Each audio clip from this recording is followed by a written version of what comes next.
नमस्कार दोस्तों, स्वागत है आप सभी का हमारे चैनल भक्ति ज्ञान में। दोस्तों, आज मैं आपको वैशाख मास महात्म के 16वें अध्याय की कथा सुना रहा हूँ, जिसमें हम वर्णन करेंगे महर्षि वशिष्ठ के उपदेश से राजा कीर्तिमान का अपने राज्य में वैशाख मास के धर्म का पालन कराना और यमराज का ब्रह्मा जी से राजा के लिए शिकायत करना। मिथिलापति ने पूछा, ब्राह्मण, जब वैशाख मास के धर्म अतिशय सुलभ पुण्य राशि प्रदान करने वाले भगवान विष्णु के लिए प्रीति कारक चारों पुरुषार्थों की तत्काल सिद्धि कराने वाले सनातन और वेदोक्त हैं, तब संसार में उनकी प्रसिद्धि कैसे नहीं हुई। श्रुतिदेव जी ने कहा, राजन, इस पृथ्वी पर लौकिक कामना रखने वाले ही मनुष्य अधिक हैं। उनमें से कुछ राजस और कुछ तामस हैं। वे लोग इस संसार के भोगों तथा पुत्र पौत्र आदि संपदाओं की ही अभिलाषा रखते हैं।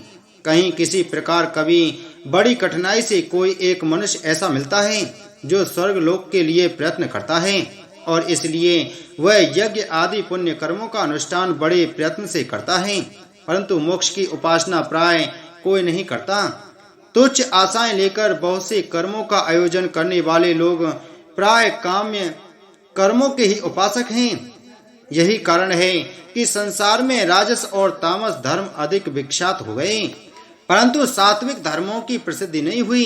ये सात्विक धर्म भगवान विष्णु को प्रसन्न करने वाले हैं, निष्काम भाव से किए जाते हैं और यह लोक तथा परलोक में सुख प्रदान करते हैं। देव माया से मोहित होने के कारण मूढ़ मनुष्य इन धर्मों को जानते ही नहीं हैं। पूर्व काल की बात है, काशीपुरी में कीर्तिमान नाम से विख्यात एक चक्रवर्ती राजा थे। वे इक्ष्वाकु वंश के भूषण तथा महाराज नृग के पुत्र थे। संसार में उनका बड़ा यश था। वे अपनी इंद्रियों पर और क्रोध पर विजय पा चुके थे। ब्राह्मणों के प्रति उनके मन में बड़ी भक्ति थी। राजाओं में उनका स्थान बहुत ऊंचा था। एक दिन वे मृगया में आसक्त होकर महर्षि वशिष्ठ के आश्रम पर आए। वैशाख की चिलचिलाती हुई धूप में यात्रा करते हुए राजा ने मार्ग में देखा, महात्मा वशिष्ठ के श्रेष्ठ जगह जगह अनेक प्रकार के कार्यों में विशेष तत्परता के साथ संलग्न थे। वे कहीं पौसला बनाते थे और कहीं छाया मंडप किनारे पर झरनों के जल को रोककर स्वच्छ बावली बनाते थे। कहीं वृक्षों के नीचे बैठे हुए लोगों को वे पंखा ढुलाकर हवा करते थे। कहीं ऊख देते, कहीं सुगंधित पदार्थ भेंट करते और कहीं फल देते थे। दोपहरी में लोगों को छाता देते और संध्या के समय शरबत। कोई शिष्य घनी छाया वाले वन में झाड़ बुहार कर साफ किए हुए आश्रम के प्रांगणों में हितकारक बालुका बिछाते थे और कुछ लोग वृक्षों की शाखा में झूला लटकाते थे। उन्हें देखकर राजा ने पूछा, आप लोग कौन हैं? उन्होंने उत्तर दिया, हम लोग महर्षि वशिष्ठ के शिष्य हैं। राजा ने पूछा, यह सब क्या हो रहा है? वे बोले, ये वैशाख मास में कर्तव्य रूप से बताए गए धर्म हैं, जो धर्म अर्थ काम मोक्ष चारों पुरुषार्थों के साधक हैं। हम लोग गुरुदेव वशिष्ठ की आज्ञा से इन धर्मों का पालन करते हैं। राजा ने पुनः पूछा, इनके अनुष्ठान से मनुष्य को कौन सा फल मिलता है? किस देवता की प्रसन्नता होती है? उन्होंने उत्तर दिया, हमें इस समय यह बताने के लिए अवकाश नहीं है। आप गुरु जी से ही यथोचित प्रश्न कीजिए। वे महायशस्वी महर्षि इन धर्मों को यथार्थ रूप से जानते हैं। शिष्यों से ऐसा उत्तर पाकर राजा शीघ्र ही महर्षि वशिष्ठ के पवित्र आश्रम पर, जो विद्या और योग शक्ति से संपन्न था, गए। राजा को आते देख महर्षि वशिष्ठ मन ही मन बड़े प्रसन्न हुए।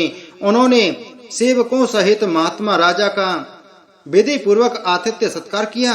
राजा वे आराम से बैठ गए। तब गुरु वशिष्ठ से प्रसन्नता पूर्वक बोले, भगवान, मैंने मार्ग में आपके शिष्यों द्वारा परम आश्चर्य में शुभ कर्मों का अनुष्ठान होते देखा है, किंतु उसके संबंध में जब प्रश्न किया तब उन्होंने दूसरी कोई बात न बताकर आपके पास जाने की आज्ञा दी। उनकी आज्ञा के अनुसार मैं इस समय आपके समीप आया हूँ। मेरे मन में उन धर्मों को सुनने की बड़ी इच्छा है, अतः आप मुझसे उनका वर्णन करें। तब महायशस्वी वशिष्ठ जी ने प्रसन्नता पूर्वक कहा, राजन, तुम्हारी बुद्धि को उत्तम शिक्षा मिली है, अतः उसने यह उत्तम निश्चय किया है, भगवान विष्णु की कथा के श्रवण और भागवत धर्मों के अनुष्ठान में जो तुम्हारी बुद्धि की आत्यंतिक प्रविष्टि हुई है, यह तुम्हारे किसी पुण्य का ही फल है। जिसने वैशाख मास में बताए हुए महाधर्मों के द्वारा भगवान श्री हरि की आराधना की है, उसके उन धर्मों से भगवान बहुत संतुष्ट होते और उसे मनोवांछित वस्तु प्रदान करते हैं। संपूर्ण जगत के स्वामी भगवान लक्ष्मीपति समस्त पाप राशि का विनाश करने वाले हैं। वे सूक्ष्म धर्मों से प्रसन्न होते हैं, केवल परिश्रम और धन से नहीं। भगवान विष्णु भक्ति से पूजित होने पर अभीष्ट वस्तु प्रदान करते हैं, इसलिए सदा भगवान विष्णु की भक्ति करनी चाहिए। जगदीश्वर श्री हरि जल से भी पूजा करने पर अशेष कलेश का नाश करते और शीघ्र प्रसन्न होते हैं। वैशाख मास में बताए हुए ये धर्म थोड़े से परिश्रम द्वारा साध्य होने पर भी भगवान विष्णु के लिए प्रीति कारक एवं शुभ होने के कारण अधिक व्यय से सिद्ध होने वाले बड़े बड़े यज्ञ आदि कर्मों का भी तिरस्कार करने वाले हैं। अतः भूपाल, तुम भी वैशाख मास में बताए हुए धर्मों का पालन करो और तुम्हारे राज्य में निवास करने वाले अन्य सब लोगों से भी उन कल्याणकारी धर्मों का पालन कराओ।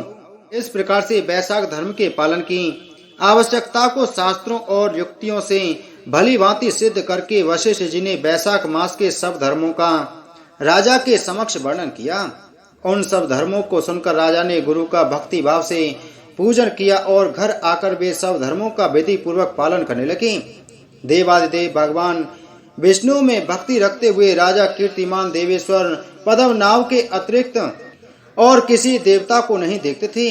उन्होंने हाथी की पीठ पर नगाड़ा रखकर सिपाहियों से अपने राज्य भर में डंके की चोट पर यह घोषणा करा दी कि मेरे राज्य में जो 8 वर्ष से अधिक की आयु वाला मनुष्य है, उसकी आयु जब तक 80 वर्ष की न हो जाए तब तक मेष राशि में सूर्य के स्थित होने पर यदि वह प्रातः काल स्नान नहीं करेगा तो मेरे द्वारा दंडनीय वध तथा राज्य से निकाल देने योग्य समझा जाएगा। यह मेरा निश्चित आदेश है। पिता, पुत्र, पत्नी अथवा सुहृद जो कोई भी वैशाख धर्म का पालन नहीं करेगा वह चोर की भांति दंड का पात्र समझा जाएगा। प्रातः काल शुभ जल में स्नान करके श्रेष्ठ ब्राह्मणों को दान करना चाहिए।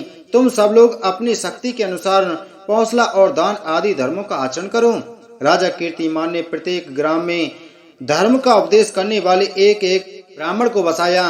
5-5 गांवों पर एक एक ऐसे अधिकारी नियुक्त किए जो धर्म का त्याग करने वाले लोगों को दंड दे सकें। उस अधिकारी की सेवा में 10-10 घुड़सवार रहते थे। इस प्रकार चक्रवर्ती नरेश के शासन से सर्वत्र और सब देशों में यह धर्म का पौधा प्रारंभ हुआ और आगे चलकर खूब बड़े हुए वृक्ष के रूप में परिणत हो गया। उस राजा के राज में जो लोग मर जाते थे वे भगवान विष्णु के धाम में जाते थे। वहां के मनुष्यों को विष्णु लोक की प्राप्ति निश्चित थी। एक बार भी वैशाख स्नान कर लेने से मनुष्य यमराज के पास नहीं जाता। अपने धर्मानुकूल कर्म में स्थित हुए सब लोगों के विष्णु लोक में चले जाने से यमपुरी के सब नरक खाली हो गए। वहां एक भी पापी प्राणी नहीं रह गया। वैशाख मास के प्रभाव से यमपुरी के मार्ग की यात्रा भी बंद हो गई। सब मनुष्य दिव्य आकृति धारण करके भगवान के धाम में जाने लगे। देवताओं के जो लोक हैं वे सब भी शून्य हो गए। स्वर्ग और नरक दोनों के शून्य हो जाने पर एक दिन नारद जी ने धर्मराज जी के पास जाकर कहा, धर्मराज, आपके इस नरक में अब पहले जैसा कोलाहल नहीं सुनाई पड़ता। पहले की भांति पाप कर्मों का लेखा भी नहीं लिखा जा रहा है। चित्रगुप्त जी भी तो ऐसे मौन भाव से बैठे हुए हैं जैसे कोई मुनि हो। महाराज, इसका कारण तो बतलाइए। वैशाख मास महत्तम 16वां अध्याय संपूर्ण। बोलो वैशाख मास महत्तम की जय। बोलो विष्णु भगवान की जय।